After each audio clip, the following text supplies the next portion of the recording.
Chenge, let's start with just an overall view of the market. It's a while since we spoke to you. So improved performance broadly?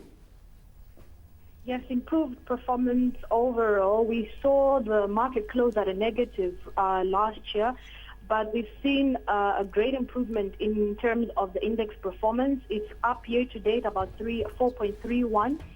And this has been largely attributed to, obviously, the price increase in counters such as Standard Chartered Bank, which obviously constitutes a large percentage of the overall index. So obviously, we've seen that the price in Standard Chartered Bank has gone up about 18.75, which was last year it was down about 40%. So obviously, this is obviously impacting the index in a positive way. And apart from this, obviously, beginning of the year for us on the Zambian market means a lot of companies will be releasing their results for the year-end 2012. So these should be coming through by March. So there's a lot of buy pressure on the market, obviously, which is being caused by shareholder anticipation of the year-end results. And obviously, they're anticipating that a lot of dividends will be declared in this period.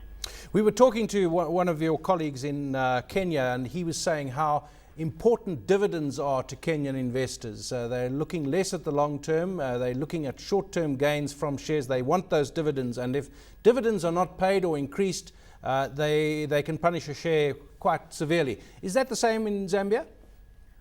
Yes, that's very evident on the Zambian market as well. You see that most of the small shareholders are driven by the dividend. So obviously you see a lot of activity when there's a dividend that's been declared. So there's a lot of rush just to get into the market before the record date for certain companies. And also you notice that certain counters that are usually declare a dividend, you find there's a lot more activity in those securities. For example, CEC usually, not usually, always declare a dividend, and therefore you see a rush into that specific company. Looking at the inflationary expectations for the economy and growth expectations, GDP in Zambia from 2005 to close on 2012, 6% per year.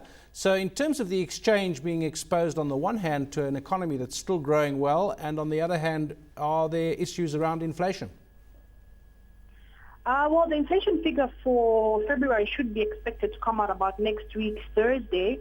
But we saw the January inflation figure drop down a little bit by about 0.3. So it closed at 7%. And we don't expect this to really change drastically. In January, we saw a bit of food price pressure. Obviously, this was just caused because this was just largely due to the millers trying to increase their prices in the milling mill. But obviously, this has now been taken care of, so we shouldn't really see any drastic changes in the inflation rate. So it should stay just around 7.